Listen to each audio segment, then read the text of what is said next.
Hey guys, what's up? Chris here for Beer Geek Nation. I've gotten a lot of requests for homebrew stuff, to do homebrew videos, and I'm getting to them. I swear, I promise they're going to be coming. My house is kind of in a disarray right now. We're going through renovations, so all my brewing stuff is kind of in the garage, in storage a little bit. So I think what I'm going to actually be doing is I'm actually going to do an extract kit. I'm just going to do it like stovetop, really like simple basic stuff, where I think my last all grain one was a little bit I don't know, more advanced I guess than you guys wanted. So I'm going to do a real simple stovetop one just so I can get something in a fermenter, because I'm really low on homebrew stuff now. So that's coming up, I promise. And I apologize for not using a mic on this, so the sound sucks. I'm just being lazy. But I wanted to show you guys some of the new equipment that I got, that I will be using here pretty soon, as soon as I get everything set up and everything in the house is done. But I want to show you this. This is the bulk of my new, I'm going all electric. No more propane, no more natural gas, nothing. I'm going all electric. And this is basically an electric kit that I bought.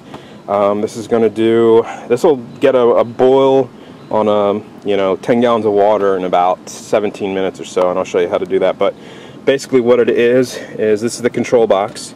Main power, basically it monitors your HLT temperature as well as your mash tun temperature. Hot liquor tank, obviously, so that's going to be your hot water, more or less. Mash tun is where you put your your grains in. You guys saw that on the video. And you can see you can turn the HLT heat on. It also has space to recirculate, so I could set the mash tun temp at like, if I wanted it at like 152 or whatever, I can set it there. I can hook a pump up to this system and I can actually maintain that temperature through here, and it's going to monitor the temperature, turn the pump on as needed. You can see there's also a place for the water pump, so you can hook two pumps up to this. Kettle heat, it also will heat your boil kettle. Nice thing about this is it has a potentiometer on it, so if you start to get a boil over, you can just turn it back and it'll turn down the heat on the heating element. So Chris, you say, how do you actually heat with electric?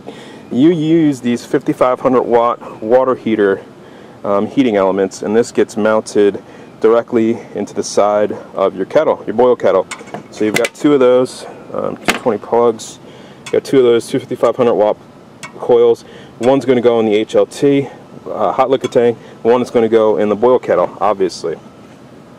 So if you look down here, you can see how everything gets hooked up.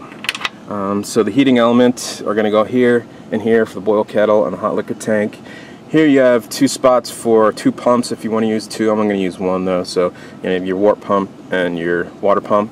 And these guys are your temperature probes, as well as your what do they have? It's like a kill switch, basically, where if the water level goes below the switch, it turns off the heating element, because if these heating elements run dry, they can burn out, and you don't want that to happen. But I'll show you the switch over here. But temperature probe and the switch is basically going to go in there, and then everything gets monitored through the main control box.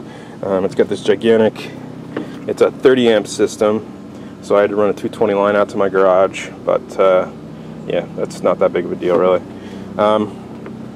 Here are the temperature probes for the system. Gigantic stainless steel temperature probes. Seems a bit overkill, I guess, but I don't know. But you can see that's what's going to get plugged into the control box. So there's a slot there for that. Pardon the helicopter. But yeah, this one will go into the mash tun, one will go into the HLT. I suppose you could run one into the boil kettle as well, but I'm not going to do that. I mean, it's, I have one. I can just put a thermometer on the kettle, so it's not that big of a deal. I'd rather have it in the mash tun, so if I ever decide to do recirculating mashes, it's already there. And here are the switches I was telling you about. This one is going to go in the hot liquor tank, one is going to go in the boil kettle. And basically what it is, you put this above the heating element in the kettle. So once, it'll be like this when there's water in it. Once water goes below it, it's going to click down, it's going to click off the heating element. So it'll tell the control box to switch that off. So that's basically the electric setup. And what I'm going to do is I'm going to show you guys the process of setting this up, because it's new to me as well. But what I want to do is, I got some new kettles too. that I'm actually going to do a separate video for a review, because I think they were really really high quality stuff, but they were really affordable. It's basically two guys building them in their garages, and so I'm going to do a video review for that. But I'm also going to show you guys how to install, basically how to drill out a stainless steel kettle, so you guys can add your own elements, or sight glasses, or anything you want to the kettle. So that video is going to be coming up here pretty soon. It also comes with wall mounts. Oh, and the other thing, this is pretty cool. This was actually an extra option, but it's really important. It's got a ground fault interrupter on it. You're messing with thousands, 5,500 watt heating elements and liquids. So if you want something to go wrong, you don't want it to happen to you. You want this thing to shut off if something does backfire, or short out or something. So definitely very important to have on here is a ground fault interrupter. And if you don't have one on the box, you need to build one into your system somewhere. But anyway, so that's the electric brew stuff. I also got a new chiller. It's the Blickman Fermenter. I think it's like a 40 plate chiller. I want to start doing a lot more lagers. This thing will get like 10 gallons of wort down to water temperature, groundwater temperature in like 5 minutes. It just blows through there. So I'll show you guys using that. And here's all I got. Some stainless steel quick disconnects. If you guys ever want stainless steel quick disconnects, go to mcmastercar.com. Just Google it and it'll come up. They're really cheap, affordable, and they work really well. There's some more quick disconnects. This is going to be for the Terminator there. And the piece de resistance is I finally got off the money and got a Blickman Fermenter, which you can see it's a 14.5 gallon stainless steel conical fermenter. I only do 5 gallon batches currently, but so they do have a 7 gallon version of this. The problem with the 7 gallon version and the advice I got, I was going to get the 7 gallon. The 14.5 gallons, literally, like, I think it's like $50 more for twice the space. The problem with the 7 gallon is you can do 5 gallons, but you can't do 10 gallons in it. With this, I can do 5 gallons, and if I ever want to do a 10 gallon, I can do a 10 gallon. So for the 50 extra bucks, I figured I might as well just do it.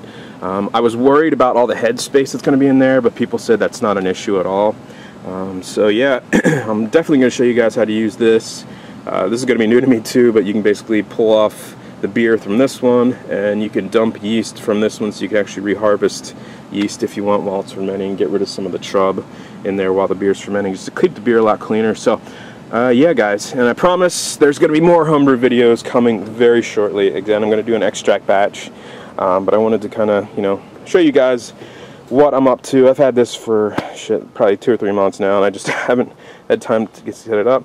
I also got a Blickman top tier stand, which is in boxes in the garage. I'm going to show you guys how to put that together as well, if that's something you're into. So until next time, guys, cheers.